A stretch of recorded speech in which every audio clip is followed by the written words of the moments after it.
चौथा पैगाम के तमाम दर्शकों का स्वागत है। शहर के आलमगंज क्षेत्र स्थित एक फैक्ट्री में बीती रात अचानक आग लग गई। इस आग में करोड़ों का नुकसान होना बताया गया है। आलमगंज क्षेत्र में विष्णु कॉटेज फैक्ट्री में रात 3 बजे अचानक अज्ञात कारणों से आग लग गई। ड्यूटी कर रहे कर्मचारियों ने तुरंत फैक्ट्री मालिक श्याम अडानी को दूरभाष पर सूचना दी। मालिक मौके पर पहुंचा तो देखा तो फैक्ट्री आग की लपटों से घिरी हुई थी। फैक्ट्री के आग की लपटें आसमान छूने लगी। फैक्ट्री में रखा कपड़ा और मशीनें जलकर खाक हो गई। रात 3 बजे से सुबह 11 बजे तक आग बुझाने का काम चलता रहा।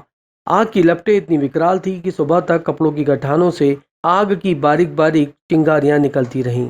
गौरतलब है कि इतनी भयानक आग लगी है, इससे पहले डाकवाड़ी में डॉक्टर गुप्ता के यहाँ आग लगी थी।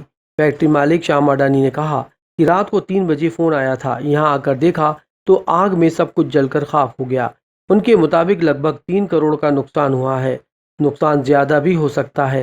रात को जैसी आग लगी थी, नगर निगम के अधिकारी और पुलिस जवान भी मौके पर पहुंच गए थे।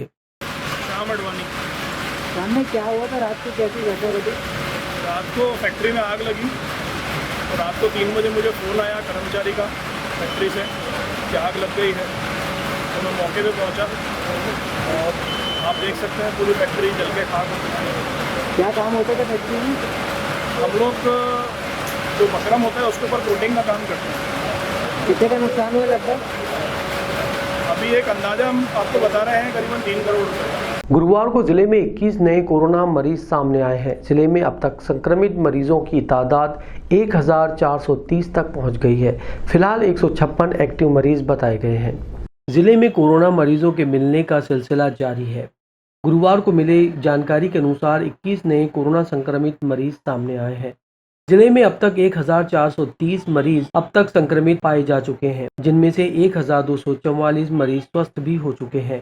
फिलहाल एक्टिव मरीजों की तादाद 156 बताई गई है। जिला प्रशासन ने लोगों से कोरोना से बचाव के लिए मास्क लगाने, सोशल डिस्टेंसिंग का पालन करने और बार बार सैनिटाइज करने की अपील की है। निगम द्वारा जलकर और अन्य टैक्स लगाए जाने के विरोध में जिले के कांग्रेसी कार्यकर्ताओं ने एक ज्ञापन देकर अपना विरोध दर्ज कराया और बढ़े हुए टैक्स को वापस लिए जाने की मांग की। नगर निगम द्वारा 1 अप्रैल से जलकर को 50 रुपए से बढ़ाकर सीधे 300 रुपए कर दिया गया। इसके साथ नया कर स्वच्छता कर के रूप में 150 रुपए प्रति माह लिया जाएगा, जिसके विरोध में जिला कांग्रेस कमेटी बुरहानपुर द्वारा एक ज्ञापन कलेक्टर के नाम अनुविभागीय अधिकारी काशीनाथ बड़ोले को सौंपा गया। ज्ञापन में मांग की गई है कि नगर निगम द्वारा जो 1 अप्रैल से 50 रुपए की जगह 300 रुपए जल कर लिया जा रहा है, उसका विरोध किया जा रहा है। जल कर को वापस लिया जाए।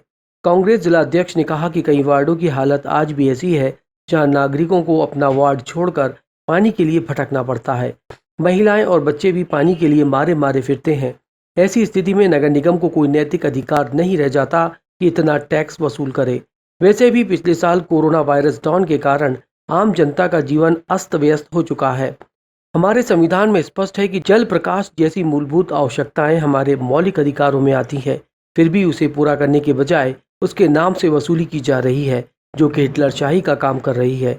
यदि बढ़े हुए टैक्स वापस नहीं लिए गए तो कांग्रेस द्वारा उग्र आंदोलन किया जाएगा, जिसकी सारी जवाबदारी शासन प्रशासन की होगी।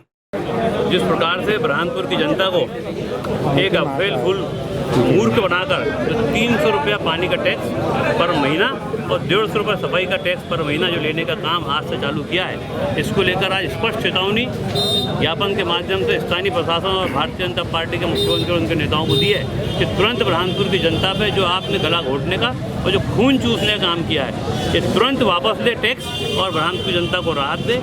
और टैक्स वापस नहीं होता तो जो भी बुरहानपुर में आंदोलन, जो भी बात होंगी, उसके लिए पूर्ण रूप से जवाबदार बुरहानपुर के नगर, यहाँ के स्थानीय प्रशासन और यहाँ के नेता, भाजपा के नेता जवाबदार होंगे। जिले में गेहूं की फसल निकालने का काम जारी है। बुधवार को गेहूं निकालने के दौरान एक मजदूर का हाथ थ्रेशर मशीन में आने से क्षतिग्रस्त हो गया।